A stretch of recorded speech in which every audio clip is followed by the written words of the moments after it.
Cause ain't shit moving around this bitch. I got a real spit for you trying. I was saying you nothing. I was saying you nothing. I was acting civilized. I don't get no. I am not like you. I'm violating. What you talking about?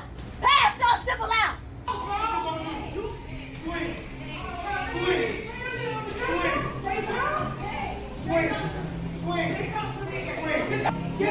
A man angrily argued with a restaurant staff member, raising his voice in frustration over poor service, causing a scene that caught everyone's attention. Racial discrimination. You can't call that. You're going to jail for assault. You're going to jail for assault. And you're going to jail for racial discrimination against a nigga. I'll be waiting. I'll be waiting. I'm waiting tomorrow. I'll be waiting. What timing? I don't give a fuck about it. Shut the fuck up. I'm gonna get your ass. I'm using the restroom and there's a guy going in there while I'm taking a poop. Fuck yeah. Struggle is real, and you guys do not even hear me in there. Hello, I'm taking a shit. You want to talk now? I hope no. I hope you do not want to get out. Yeah. Please, I can't. A man, visibly upset, argued with the restaurant staff over his meal being served cold. His frustration grew, and the heated exchange caught the attention of nearby diners. It's not okay. I want your names written down right now because I need to record. I want your name, and everybody else, but your name. Ma'am, did you lock the door? Shut up. Yes, it's locked. Shut up. Suck my dick.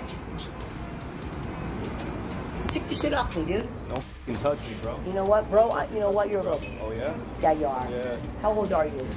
5. Yeah, you are? Yeah. Lay your hands on me. You're done already. I seen your pussy. Hey, suck my dick. Yeah, look at that shit. What is that little pussy right there?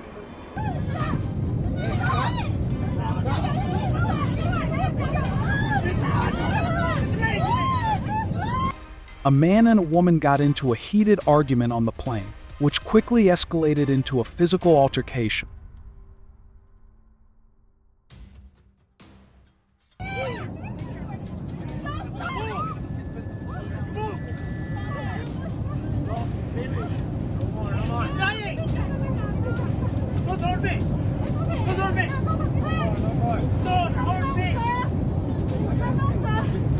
That guy's been walking around.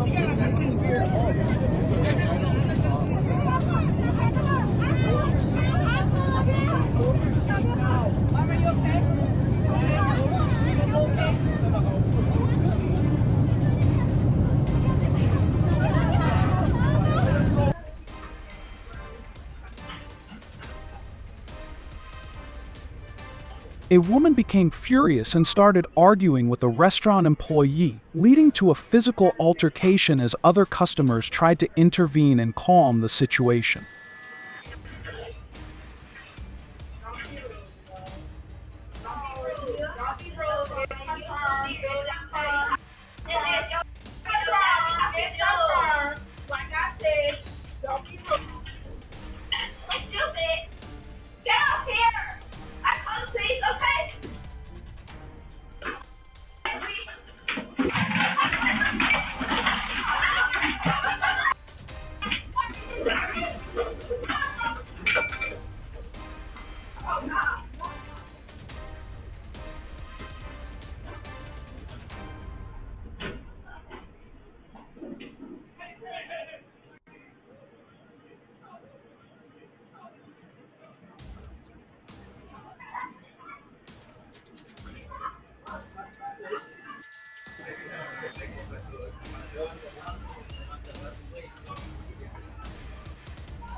How about a second look?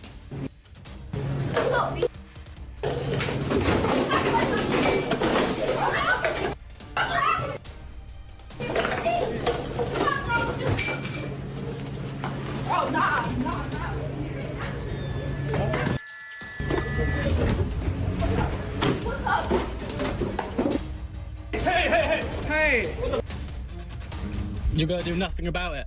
Huh? You gotta do nothing about it. We're gonna get the police on you because if you post public things on a public space, take it off. That's on the private driveway. What? So when you're A group of people angrily argued on the street after a car collision, shouting and blaming each other for the accident.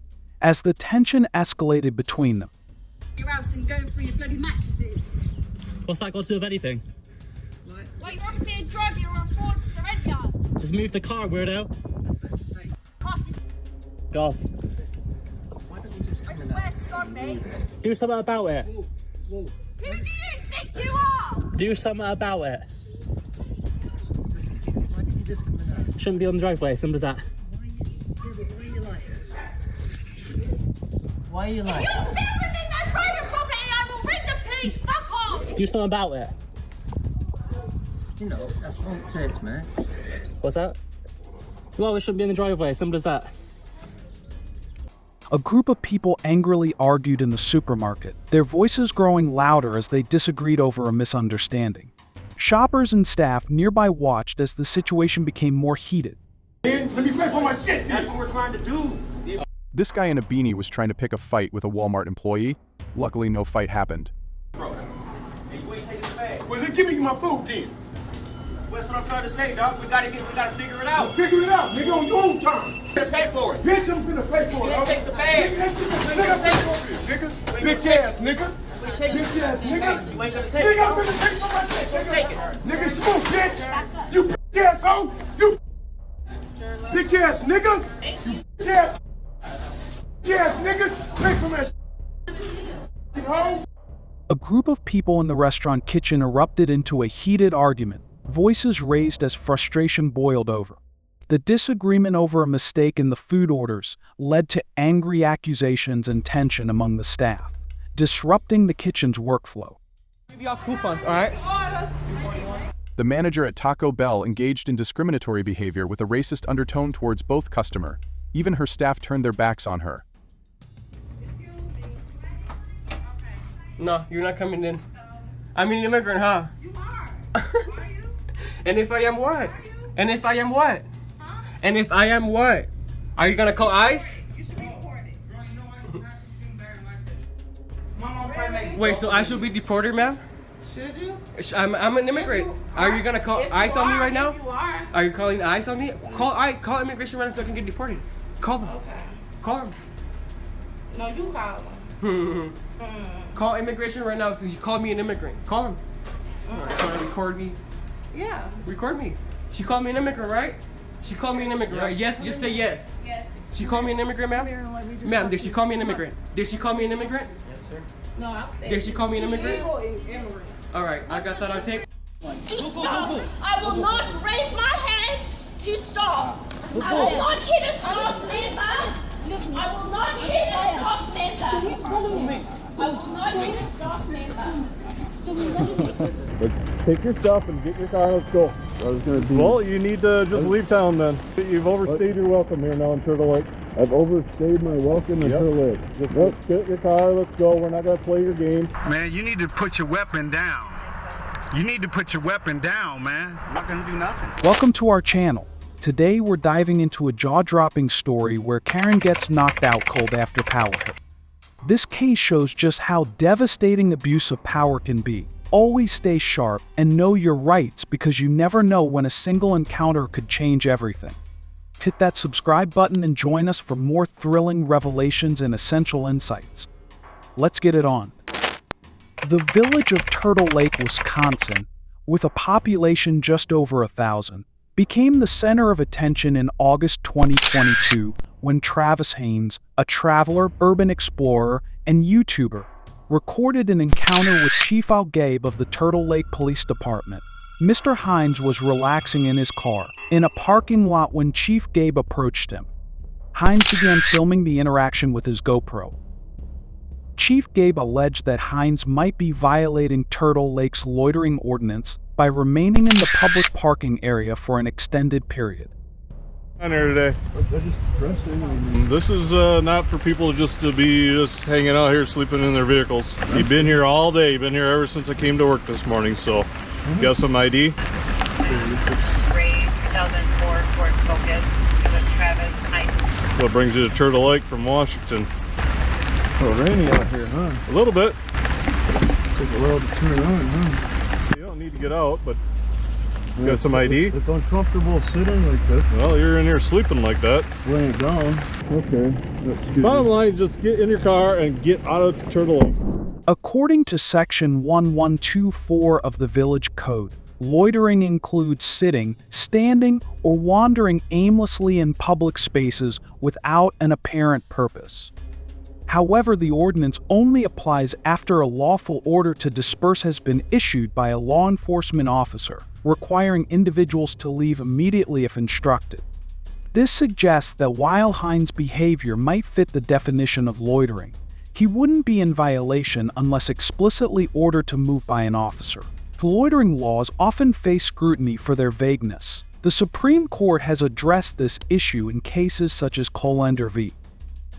Lawson, 1983, and Chicago v. Morales, 1998. In Colander, the court found that vague laws could lead to arbitrary enforcement, as they fail to provide clear notice of prohibited conduct.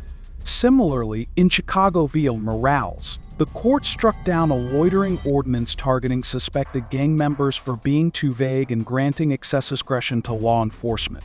In this scenario, Mr. Hines questioned Chief Gabe about whether their interaction was prompted by a complaint or initiated by the officer's observations.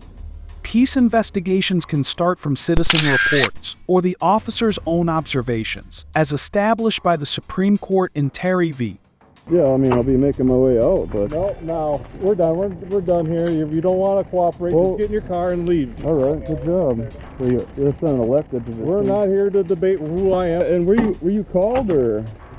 No? Or you just come up on your own? I told you I've been here all day. We've all been here, I mean, for a while. Right now, we're asking you to leave our town completely. Ohio, 1968. This case affirmed officers' authority to briefly detain individuals based on reasonable suspicion of criminal behavior, even if no formal complaint exists. If Chief Gabe had observed Hines in a public parking lot, his visual observations alone could establish reasonable suspicion. However, if the parking lot was privately owned, the situation would be different. Typically, an officer would not assume a car in a private lot was there without permission unless prompted by a complaint. The constitutionality of an investigatory detention depends on whether the officer had reasonable suspicion based on the totality of circumstances, including both citizen complaints and observations. According to the Supreme Court in U.S. v. Drayton 2002, officers can approach individuals in public and ask questions without violating the Fourth Amendment, as long as the interaction remains consensual. Chief Gabe ordered Hines to leave the area, warning of potential arrest if he did not comply. Village board put me in charge of enforcing the ordinance. Then why would you call it? We're not going to debate this, That'd okay? be similar to mayor. You need to leave. Need to be leave? You need to leave. You don't want to ID yourself, so let's get back in your car, take your stuff, and head out of here. I'm willing to exchange. Let's take your stuff and get in your car, let's go. I was going to be... Well, you need to just leave town then. You've overstayed your welcome here now in Turtle Lake. I've overstayed my welcome in Turtle Lake. Just get in your car, let's go. We're not going to play your game. I'm telling you that we're done. You need to leave. It's an order from us. If you don't follow our order, we can take you to jail. And a lawful order to leave. That's getting a little rainy, huh? Yeah, so let's go. Head out of town. Find somewhere else to rest.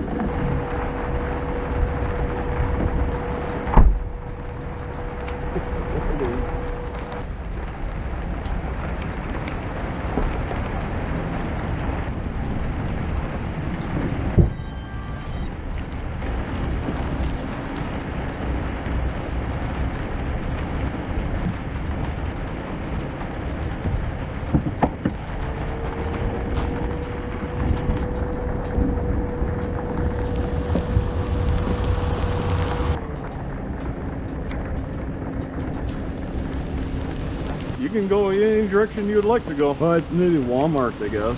Well, the closest Walmart, you gotta go west on Highway 8, St. Croix Falls. A little bit of a tight turn. All you do is turn your tire to the right and you'll get right out. Yeah, okay.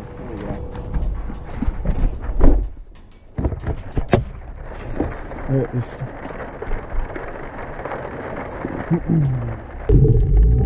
go. right.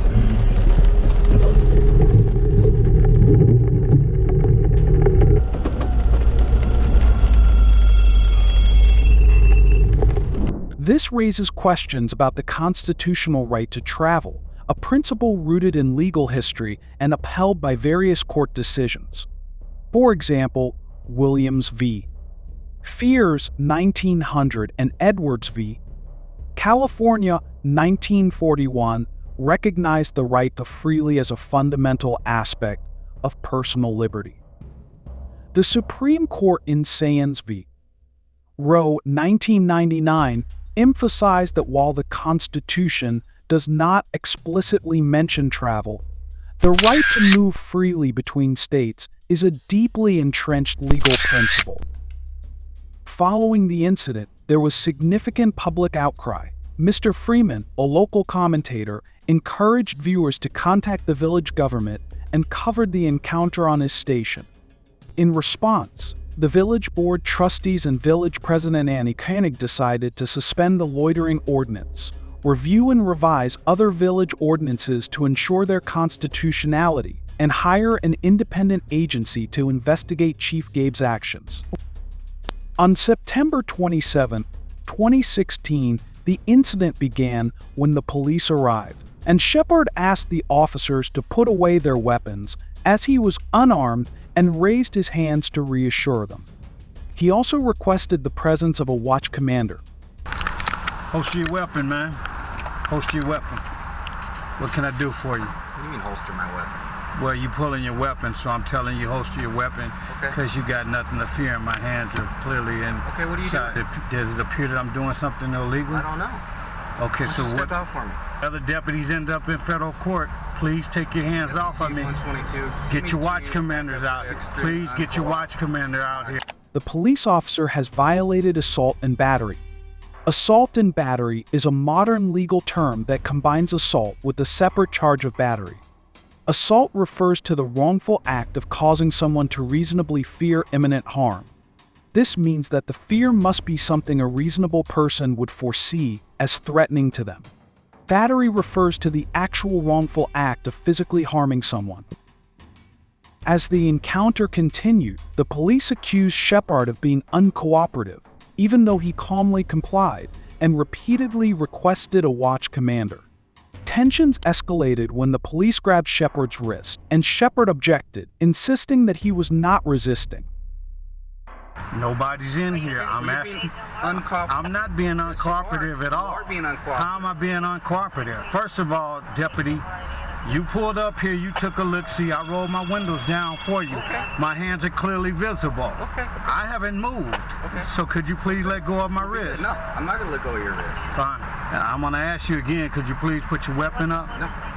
Okay. I didn't hear you request a watch commander. I don't need to request a watch commander. I'm asking for your watch commander. We'll get to all that when we're done with you. I'm asking for your watch commander. Okay, we'll get him over here. Your hands are shaking. That makes me feel very nervous. Well, you're making me nervous. Why am I making you nervous? You're not doing what I'm telling you to do. I haven't did anything. I told you to step out. You didn't tell me to step Yes, out. I did. You want me to step out? No, not right now. Okay, but your hand doesn't need to be on me. I'm sitting here. My hands are in plain sight. I need your horsepower. We'll get to all that. Okay. In good time. Right. The situation escalated when the police pointed a gun at Shepard's head, causing him to fear for his safety. Eventually, a sergeant arrived but did not address Shepard's concerns, instead ordering him to comply with the commands. No, don't be reaching. Man, I'm taking it. Don't be reaching. You put your gun is shaking and you pointing your gun at my head. Man, you need to put your weapon down. You need to put your weapon down, man. I'm not going to do nothing. Hey, you need to get over here, senior. He's got his weapon at me and he's shaking. What's going on right now? He's got his weapon pointed at my head. I haven't done a thing. He came up here, he put his hands on me. I asked for a watch commander. For what? What is he pulling his weapon on me for? I asked for his watch commander. You the sergeant? Keep your hands on the steering wheel. Put your hands on the steering wheel. Would you tell him to drop? What's going on? Why is your officer cursing at me? What's going on? Why is your officer cursing at me? Just do what he tell you. My hands were in plain sight when he came up. I put my hands out in plain sight. Okay? He started being basically disrespectful, telling me, what am I doing here? Would you please tell him to put his weapon down? What's going on? What are you doing here? I'm code 5. Where you work? Where do I work? I work as a private investigator. And I just got through dealing with this in federal court. What you got? He pulled his weapon. All I did was remove my earpiece, and he pulled his weapon and pointed at my head. And he's still pointing his weapon at my head. We're gonna have you come out so we can figure out what's going on. That's fine. Okay. That's fine. So what? Oh, no problem. No problem. I'm gonna turn around. No problem. No problem. A person commits false imprisonment when they engage in the act of restraint on another person which confines that person in a restricted area. False imprisonment is an act punishable under criminal law as well as under tort law. Under tort law, it is classified as an intentional tort. Shepard later filed a lawsuit. The lawsuit states that the deputies on the scene attempted to justify Plunkett's actions after they occurred, and Hansen and Ramirez drafted a citation that was ultimately signed by Plunkett. Shepard says neither Hansen nor Ramirez were willing to personally sign the citation after having a long conversation about it, and that during this exchange, he clearly heard Hansen say, "Please, just let me taser him." Shepard was eventually cited for violating several sections of the state vehicle code. Charges were dismissed on Aug. 26, 2014, and Shepard says he was completely exonerated from the false allegations. He seeks general, special, exemplary, and punitive damages on claims of violations of his constitutional rights: assault, battery, negligence, false imprisonment, negligent training, hiring and retention, and infliction of emotional distress. We hope this video has shed light on the serious dangers of corruption within the police force. If you found this information valuable, please share your thoughts in the comments below. Don't forget to subscribe so you won't miss our future videos. Thank you for watching, and we look forward to seeing you in the next one.